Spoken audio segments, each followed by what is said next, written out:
Welcome back to our JH TV. ఈరోజు వీడియోలో భాగంగా రీసెంట్గా జరిగినటువంటి ఎలక్షన్స్ యొక్క ఫలితాలు ఎలాగొచ్చాయో మనకందరికీ తెలిసినటువంటి విషయమే. కూటమి జయకేతనం ఎగరవేసింది. దాదాపు 164 సీట్లలో విజయ దుందుమి మోగించినటువంటి విషయం మనకందరికీ తెలిసినటువంటిదే. కాకపోతే ఈరోజు మనం డిస్కస్ చేసుకునేటువంటి విషయంలో భాగంగా లీస్టు సీట్లోకి పడిపోయినటువంటి వైఎస్ఆర్ కాంగ్రెస్ పార్టీ యొక్క పరిస్థితి ఏంటి, వారికి ప్రతిపక్ష హోదా ఉంటుందా లేదా అనేటువంటి దాని గురించి మనం ఇక్కడ ఈ వీడియోలో మనం డిస్కస్ చేసుకున్నాము. ఏపీ ఎలక్షన్స్లో జరిగినటువంటి ఫలితాలలో సీట్ల విషయానికి వస్తే 135 సీట్లు టీడీపీకి, 21 సీట్లు జనసేనకి, 11 సీట్లు వచ్చేసి వైఎస్ఆర్ కాంగ్రెస్ పార్టీకి, 8 సీట్లు వచ్చేసి బీజేపీకి రావడం జరిగింది. కానీ మనకి శాసనసభ కానీ శాసన మండలిలో కానీ ప్రతిపక్ష హోదా దక్కాలి అంటే దానికి కొన్ని రూల్స్ అండ్ రెగ్యులేషన్స్ ఉంటాయి. ఫస్ట్ అవి ఎన్ని సీట్లు ఉండాలి, ఏం సంగతి అనేటువంటిది ఒకసారి మనం గమనించుకున్నట్లయితే, మొదటగా 1977కు ముందు ఈ పరిస్థితి మనకి ఎవరికి ఎదురుపడలేదు. కానీ 1977 ఎన్నికల్లో పార్లమెంటు పరిధిలో దేశవ్యాప్తంగా కాంగ్రెస్ పార్టీ పడిపోవడం జరిగింది. అప్పుడు కాంగ్రెస్ పార్టీకి చాలా తక్కువ సీట్లు రావటం వలన ఈ యొక్క ప్రశ్న అప్పుడు తలెత్తింది. కానీ 1977 తర్వాత అసలు దానికి ముందు అసలు ఎన్ని సీట్లు ఉండాలి, ఏం సంగతి అనేటువంటిది ఒకసారి మనము, అంతకుముందు అయితే మామూలు జనరల్గా ఎవరైతే సెకండ్ ప్లేస్లో ఉంటారో వాళ్ళకి ఇచ్చేటువంటి వాళ్ళు. కానీ 1977 తర్వాత దానికి ఒక ప్రతిపక్ష హోదా దక్కాలి అంటే దానికి ఒక చట్టబద్ధత కల్పించారు. అంటే రాజ్యాంగంలో ఉన్నటువంటి ఆర్టికల్ 168 నుంచి 221 వరకు ఉన్నటువంటి ఆర్టికల్స్లో మనకి శాసనసభ మరియు శాసన మండలి మరియు పార్లమెంటు స్థాయిలో ఉన్నటువంటి వాటి గురించి మనకి వివరంగా వాటి యొక్క విధుల గురించి మనకి ఆర్టికల్ 168 నుంచి 221 దాకా మనకి పొందుపరిచారు. కానీ అప్పుడు 1977 తర్వాత కాంగ్రెస్ పార్టీకి ప్రతిపక్ష హోదా దక్కపోయేసరికి వారు అలాగే ఉండిపోవడం జరిగింది. తర్వాత దానికి ఒక చట్ట పరిధిలో తీసుకొచ్చారు. అది ఎలాగంటే, వాళ్ళు ఉన్నటువంటి మొత్తం స్థానాలలో 10% అయినా సరే మినిమం ఉన్నట్లయితే వాళ్ళకి ప్రతిపక్ష హోదా ఇవ్వాలని అప్పుడు చట్టం చేశారు. అంటే దాదాపు ప్రస్తుత పరిస్థితులు చూసుకున్నట్లయితే పార్లమెంటు పరిధిలో 55 సీట్లు ఉండాలి.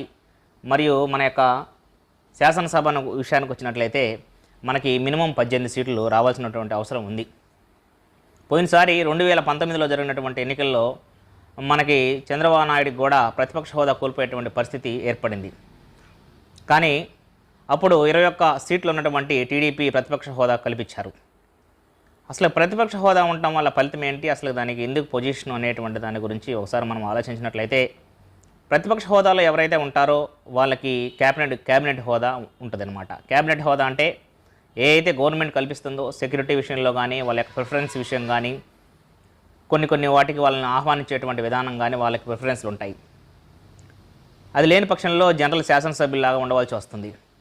అదేవిధంగా మన యొక్క శాసన సభలో చూసుకున్నట్లయితే అఖిలపక్ష సమావేశాలకు తప్పనిసరిగా ప్రతిపక్ష పార్టీ వాళ్ళని తప్పనిసరిగా ఇన్వాల్వ్ చేయాలి. చేసి ఏదైనా ఒక బిల్లు పాస్ చేయాలంటే వాళ్ళకి ముందు ఫస్ట్ అఖిలపక్ష సమావేశం నిర్వహించి వాటిలో విధి విధానాలు ఏంటి, ఎలా ఉండబోతుంది అనేటువంటిది డిస్కస్ చేసుకోవాల్సినటువంటి ఆవశ్యకత ఎంతో ఉంది. ఆ సమయంలో ప్రతిపక్ష వాళ్ళ యొక్క పాత్ర కొంచెం కీలక పాత్ర ఉంటుంది. అప్పుడు వాళ్ళు లేవనెత్తేటువంటి కొన్ని సమస్యలు కానీ, కొన్ని పరిస్థితులు కానీ వీళ్ళు రెక్టిఫై చేసుకోవడానికి అవకాశం ఉంది. అదేవిధంగా శాసనసభలు మీటింగులు జరిగేటువంటి సమయంలో కొంచెం ప్రశ్నోత్తరాల సమయంలో కానీ, ఏదైనా సరే బిల్లు పాస్ చేసే ముందు పెట్టేటువంటి కొన్ని మీటింగ్లకు కానీ వారి యొక్క మెజారిటీ ప్రకారం వాళ్ళకి టైంని ఎలికేషన్ చేస్తారు, అంటే టైంని కేటాయిస్తారనమాట. దానికోసము ప్రతిపక్ష హోదా అనేటువంటిది చాలా ఇంపార్టెంట్ విషయము. అదేవిధంగా శాసనసభలో కానీ పార్లమెంట్లో కానీ సీట్లు ఎలకేషన్ అనేటువంటి దాంట్లో కూడా ఈ యొక్క ప్రతిపక్ష పాత్ర అనేటువంటిది చాలా కీలక పాత్ర పోషిస్తుంది. ఎవరైతే ప్రతిపక్ష హోదాలో ఉంటారో వాళ్ళు తప్పనిసరిగా ప్రథమ రోలలో అంటే ఫస్ట్ రోలో కూర్చునేటువంటి అవకాశం ఉంటుంది. అంటే స్వపక్షం తర్వాత ప్రతిపక్షం కూర్చునేటువంటి అవకాశం ఉంటుంది. అది ప్రతిపక్షానికి ఉన్నటువంటి ఫెచ్చింగ్ అనమాట. అందువల్ల ప్రతిపక్ష హోదా రావాలంటే ఆ స్థాయిలో మనకి వాళ్ళు ఫుల్ఫిల్ చేయాలి. కానీ ఇప్పుడు ప్రస్తుత పరిస్థితులు చూసినట్లయితే మన ఏపీ యొక్క శాసనసభ ఎన్నికల్లో చూసుకున్నట్లయితే మనకి ఏం జరిగిందంటే దాదాపు వైఎస్ఆర్సీపీకి 11 సీట్లకే పరిమితమైంది. అంటే మనకి రావాల్సినటువంటి సీట్లు ప్రతిపక్ష హోదా రావాలన్నా సరే వాళ్ళకి రావాల్సినటువంటి సీట్లు ఎన్ని 18 సీట్లు రావాలి. ఇప్పుడు పరిస్థితి ఏంటి అనేటువంటిది చాలా క్లిష్టమైనటువంటిదిగా ఈ యొక్క ప్రభుత్వాలకి అంటే గవర్నమెంట్కి మనకి క్లిష్టమైనటువంటి క్వశ్చన్ అయింది.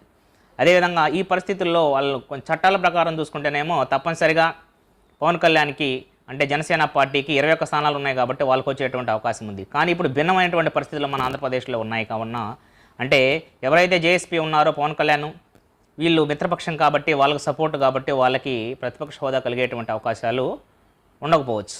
అందువల్ల ఏంటంటే ప్రతిపక్ష హోదా తప్పనిసరిగా మనకి వైఎస్ఆర్సీపీకి వచ్చేటువంటి అవకాశాలు కనిపిస్తున్నాయి. ఎందుకంటే వాళ్ళు అంగీకరిస్తేనే, లేకపోతే వాళ్ళు అదే రోళ్లలో బ్యాక్ బెంచెస్లో కూర్చునేటువంటి అవకాశం ఉంది. వీళ్ళు అంగీకరించి దాని తర్వాత స్పీకరు అన్నీ ఆమోదించినట్లయితే ప్రతిపక్షం కావాలి మనల్ని కొంచెం ప్రశ్నించేటువంటి విధంగా ఉంటేనే సమస్యల యొక్క విషయం మీద కొంచెం కూలంకషంగా డిస్కస్ చేసేటువంటి అవకాశం ఉంటుంది అనేటువంటిది వీళ్ళు తెలుసుకున్నట్లయితే అవకాశం ఉంటుంది అనేటువంటిది వీళ్ళు ఏమన్నా కొంచెం సానుకూలంగా స్పందించినట్లయితే అప్పుడు శాసనసభ ఆమోదం స్పీకర్ ఆమోదం పొందిన తర్వాత వీళ్ళకి ప్రతిపక్ష హోదా ఇచ్చేటువంటి అవకాశాలు కనిపిస్తున్నాయి. ఏదేమైనా సరే ప్రతిపక్ష హోదా అనేటువంటిది డిపెండింగ్ అపాన్ ఉన్నటువంటి పార్టీది అనమాట. వారి యొక్క పరిస్థితి ఎలా ఉంటుంది అనేటువంటిది యాక్చువల్గా రూల్ ప్రకారం అయితే ఉండేటువంటి అవకాశం లేదు. కానీ ప్రతిపక్షం ఉండాలి అనేటువంటి వీరు కోరుకున్నట్లయితే వైఎస్ఆర్సీపీకి ఇచ్చేటువంటి అవకాశాలు ఉంటాయి. లేకపోతే ప్రతిపక్షం లేనట్లే లెక్క. అంటే అది ఈ విధంగా మన యొక్క శాసనసభకు సంబంధించినటువంటి రూల్స్ ప్రకారం ప్రతిపక్ష హోదా యొక్క విధానము ఈ విధంగా సెలెక్ట్ చేసుకునేటువంటి అవకాశం ఉంది. ఈ వీడియో మీకు నచ్చినట్లయితే లైక్ చేయండి, షేర్ చేయండి, సబ్స్క్రైబ్ చేసుకోండి. థ్యాంక్ యూ అని ఉండాలి.